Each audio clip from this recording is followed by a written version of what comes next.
नमस्कार सभी को। आप देख रहे हैं रीजनिंग की क्लास जो मैं आपको पढ़ा रहा हूँ। मुझसे जितना बन पा रहा है मैं आपको उतना पढ़ाने की कोशिश कर रहा हूँ। तो आप पढ़ते जाइए और सरकारी नौकरी लेते जाइए। यकीन मानिए आप बहुत अच्छे से सब कुछ सीखते चले जाएँगे। अगर आपने पीछे की क्लासेस को नहीं देखा है तो उनको देखिए। मैं आपको चैप्टर वाइज़ हर चीज़ पढ़ा रहा हूँ ताकि आपके एग्ज़ाम में एज़ इट इज़ उसी तरह से आपको क्वेश्चन मिले जैसा आप पढ़ते जाएँ। तो चलिए आज रीजनिंग की क्लास को चालू करते हैं, अपने अगले क्लास की ओर लेकर चलते हैं इसे।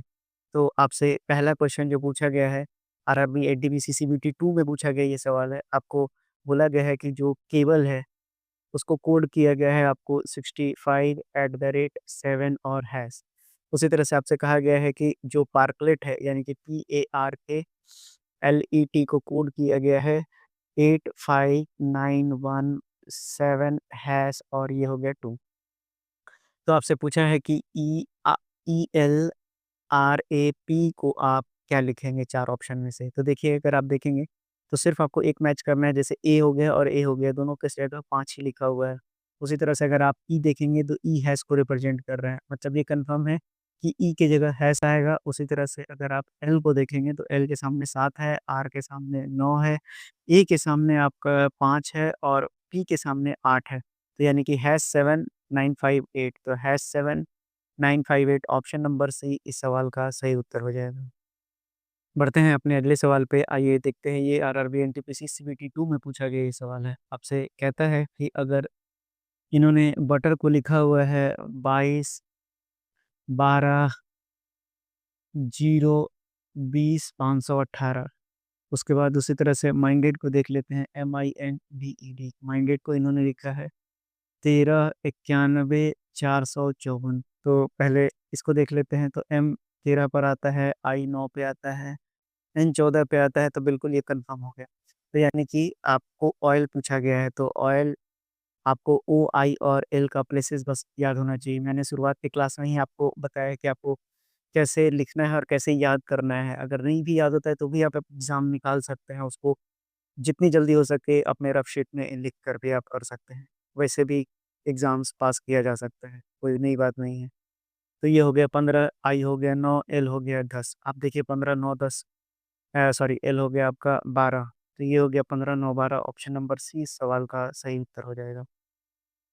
चलिए देखते हैं इस सवाल को जो आपके ग्रुप डी के एग्ज़ाम में पूछा गया है। भाई साहब एनटीपीसी से भी आगे निकल जा रहा है और बाकी एग्ज़ामों से भी अच्छे क्वेश्चन्स में ग्रुप डी आगे है। ये देखिए एफएम जो है 25 है। उसी तरह से जो आई और जे है वो 125 है। और आपके पास उसी तरह से आपसे बोला गया है कि जो एनओ है वो 36 है, रिलेटेड टू है क्यूएल 216 से। चलिए पहले इसको देखते हैं। तो एफ आपके पास कितना है 6, एम 13 है, आई कितना है 9 और जे कितना है 10। तो यानी कि 6 और 9 यानी +3 हुआ है और एम और जे यानी -3 हुआ है। अब ये कितना है? तो ये आपका 5 का स्क्वायर है और 25 गुना 5 किया गया है। तो ये कितना हो गया? 125। एन को देखते हैं, ये हो गया 14, ये हो गया 15, ये हो गया क्यू और ये हो गया एल यानी कि 17 और ये हो गया 12। तो ये कितना हो जाएगा? यहाँ पर भी देख लेते हैं, +3 है और यहाँ पर भी कितना है आपका? -3 है।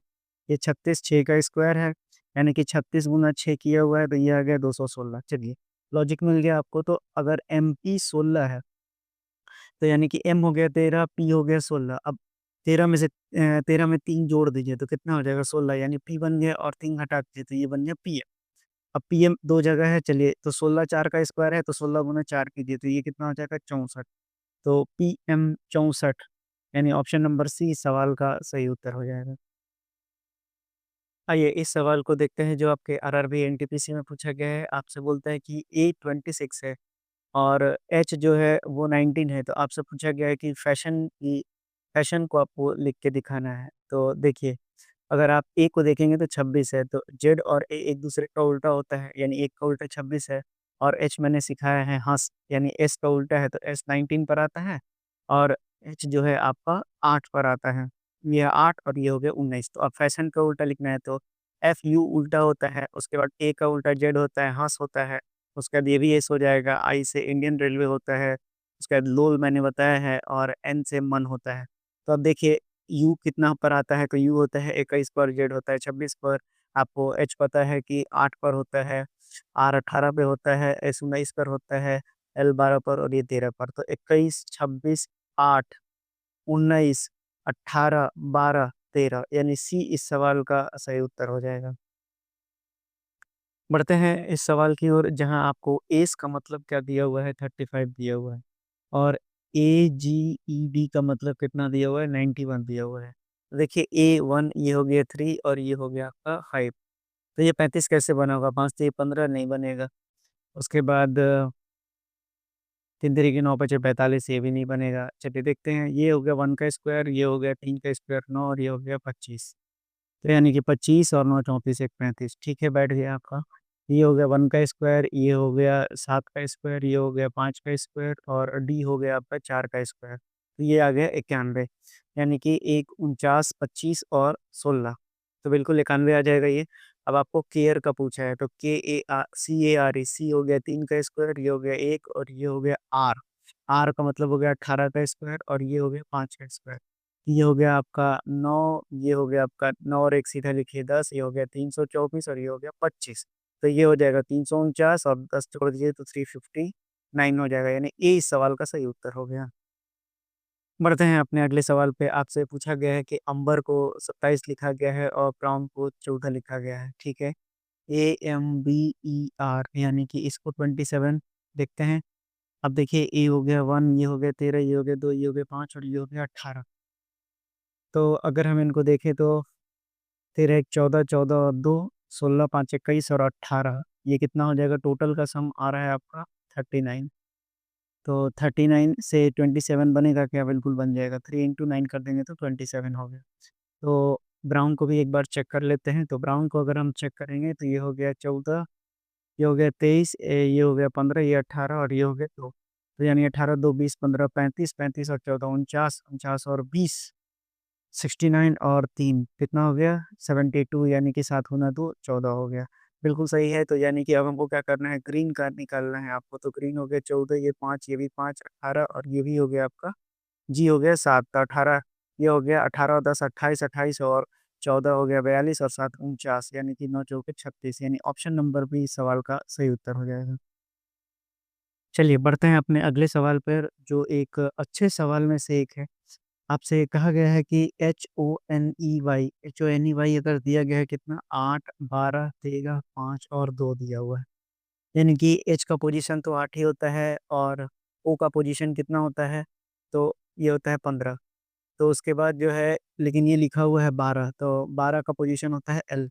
उसी तरह एन का पोजीशन है 14 लेकिन ये दिया हुआ है एम का पोजीशन ई होता है 5 और ये भी 5 लिखा हुआ है और वाई जो है ये होता है 25 और यहाँ लिखा हुआ है 2 यानी कि बी का पोजीशन। तो आप देखिए कि लोल होता है यानी कि एल और ओ अपोजिट है, मन अपोजिट है और पाई अपोजिट है। आप देखिए कि जो 13 से पहले है यानी एम से पहले वाले डिजिट पर कोई अपोजिट का यूज़ नहीं किया गया है। लेकिन एन से लेके आप जेड तक जो है एन के आगे यानी एम के आगे जो है एन को इंक्लूड करते जाएँगे तो जेड तक अगर आप जा रहे हैं तो वहाँ अपोजिट लेटर का यूज़ किया गया है। तो आइए आप देखते हैं पैच। तो PATCH तो पी का लेटर कौन-सा है? तो पहले आपको लेटर समझाता चलूँ। तो ये आपका ये पी हो गया 16, 1 ये हो गया 20, ये हो गया 3 और ये हो गया 8। अब देखिए पी तो 16 है ना यानी कि एम के बाद आ रहा है तो पी के होता है तो के आ जाएगा आपका पोज़ीशन और के का पोज़ीशन क्या होता है? 11। ए जस का तस रहेगा तो इसलिए 1 ही लिख देते हैं। टी भी एम के बाद आता है तो आपको बता दें कि टी का अपोज़िट लेटर होता है जीटी रोड, ठीक है? तो ये हो जाएगा जी और ये हो जाएगा आपका 7। उसी तरह से सी का कुछ नहीं करना है, ये 3 ही रहेगा और एच जो होता है 8 ऐसे ही रहेगा यानी 11 1 7 3 8 11 1 7 3 8 यानी ऑप्शन नंबर सी सवाल का सही उत्तर हो जाएगा। आइए बढ़ते हैं अपने अगले सवाल पे जहाँ की आपसे लिखा गया है कि जो बॉय है इसका दिया हुआ है ये ACNPXZ। बॉय तो होता है 2 उसके बाद एन और ओ, ओ यानी कि NO यानी कि 14, 15 हो गया और ये हो गया 25। अब आपको यहाँ कितना दिया हुआ है? ये दिया हुआ है 1, ये दिया हुआ है 3, 14, ये हो गया 16, ये 24 हो गया और ये हो गया 26। अब देखिए इसको 3 से ये टोटल 6 बना है। मतलब 3 से 6 बना रहा है तो 1 को 2 में डिवाइड कर रहा है क्या? देखा जाए इसको इससे, इसको इसको और इसको इसके साथ। तो 2 में से 1 जाएगा और 2 में 1 जोड़ेंगे, फिर 1 घटाएँगे, 1 जोड़ेंगे, फिर 1 घटाएँगे, 1 जोड़ेंगे, बिल्कुल, ठीक है? तो ये पैटर्न मिल गया हमको। तो हमसे पूछा गया है कि अब टॉय को देखने की ज़रूरत नहीं है, जॉय पूछा गया है।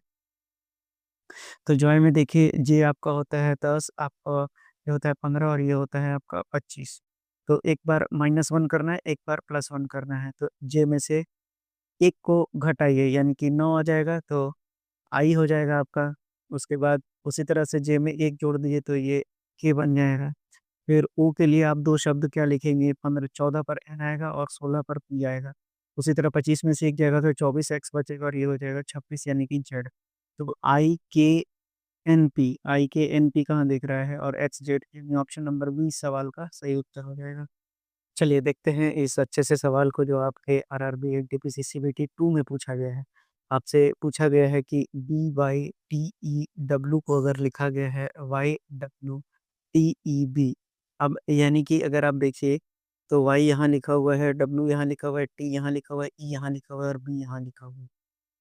यानी अगर इसके संख्या को देखें तो Y आपका 25 है, उसके बाद W आपका 23 हो गया, उसके बाद ये हो गया 5, ये हो गया 20 और ये हो गया 2। तो यानी लिखा कैसे हुआ है 25, 23, 20, 5 और 2 यानी कि डिसेंडिंग ऑर्डर में लिखा हुआ है। तो अब आपसे पूछा क्या गया है? आपसे पूछा गया है कि TILDW आपसे पूछा गया है। तो आप नंबरिंग कर लीजिए फटाफट, ये हो जाएगा अ 4 और ये हो जाएगा 23। तो अब आप देखिए सबसे पहले कौन-सा आएगा 23 आएगा, उसके बाद 20 आएगा, उसके बाद 12 आएगा, उसके बाद 9 आएगा और उसके बाद 4 आएगा। यानी कि WTLID यानी ऑप्शन नंबर डी इस सवाल का सही उत्तर हो जाएगा। बढ़ते हैं अपने अगले सवाल में जहाँ की आपसे आरआरबी एनटीपीसी सीबीटी 2 में पूछा गया सवाल है। आपसे देखिए कि COUSIN यानी कि कज़न को क्या लिखा हुआ है? तो कज़न को लिखा हुआ है UOISNC लिखा हुआ है। तो आप देखिए अगर अपोज़िट लेके चलते हैं तो CN नहीं ऐसा कुछ नहीं है। अब पहले इसको नाम दे लेते हैं आपको, तो ये हो जाएगा नहीं, नाम से भी कोई फ़ायदा नहीं मिल रहा है। तो अगर हम देखें तो वावेल और कॉन्सोनेंट का कोई रोल है क्या? हाँ, लग तो रहा है। देखिए, आपको ए, ई, आई, ओ, यू आपको पता है कि ये वावेल्स होते हैं, तो यानी कि सबसे पहले यू लिख दिया है। यू में भी और ओ, तो अगर यू के पोज़ीशन को देखेंगे तो ये 21 है और ये कितना है आपका 15 है, ये आपका 9 है और ये 5 है और ये 1 है। तो यानी कि यहाँ पर डिसेंडिंग ऑर्डर में लिखा जा रहा है। बता दें आपको कि यहाँ पर डिसेंडिंग ऑर्डर में लिखा जा रहा है और पहले किसको लिखा गया है? वोवेल को लिखा गया है। अब उसके बाद कॉन्सोनेंट पे चेक करते हैं। तो कॉन्सोनेंट क्योंकि आप देखिए ये तीनों तो मिल गया। अब कॉन्सोनेंट में भी एस सबसे बड़ा है तो ये हो गया 19 और ये हो गया आपको 14 और ये हो गया 3 तो 19, 14, 3 लिखा हुआ है बिल्कुल। तो ये भी कैसा लिखा हुआ है? डिसेंडिंग ऑर्डर में लिखा हुआ है। ठीक है। तो अब आपको पूछा क्या गया है कि अंकल बताइए, अंकल कैसे लिखे जाएँगे? तो अंकल को देख लेते हैं तो इसमें 2 ही वॉवेल्स हैं, तो उसमें भी यू पहले आएगा और ई बाद में आएगा और एन में एन सबसे बड़ा है, उसके बाद एल बड़ा है और उसके बाद सी बड़ा है। मैं सबके पोज़ीशन को लिख देता हूँ, ये 21, 14, 3 ये हो गया 12 और ये हो गया 5 तो यूईएनएलसी तो यूईएनएलसी यानी ऑप्शन नंबर सी इस सवाल का सही उत्तर हो जाएगा। तो आप देखिए कि मैं आपको हर तरह के लॉजिक्स पढ़ा दूँगा, हर तरह के लॉजिक्स, शायद ही कुछ छूट जाए तो आप कमेंट बॉक्स में बता भी सकते हैं। या आपको कुछ और भी अच्छा चाहिए तो भी आप मुझे कमेंट बॉक्स में बताइए, अगर आपको कुछ लगता है कि नहीं, ऐसे होना चाहिए तो भी आप बताइए, प्लीज़ बताइए आप। ये आपके लिए ही फ़ायदेमंद होगा, आपको एग्ज़ाम जल्दी निकालने में मदद किया जाएगा। तो मैं हर तरह से एकदम चैप्टर वाइज़ लेके चल रहा हूँ आपको ताकि कोई भी तरह का पैटर्न मिस ना हो। क्योंकि आप ऐसे क्वेश्चंस को एक बार देख लेंगे, बना लेंगे तो फिर आप टेस्ट को लगाएँगे तो आपको ज़्यादा सुविधा होगा या फिर मेरे ही साथ आप पढ़ते चले जाइए, तो भी कोई दिक्कत नहीं है। तो आज के लिए इतनी ही रखते हैं। धन्यवाद।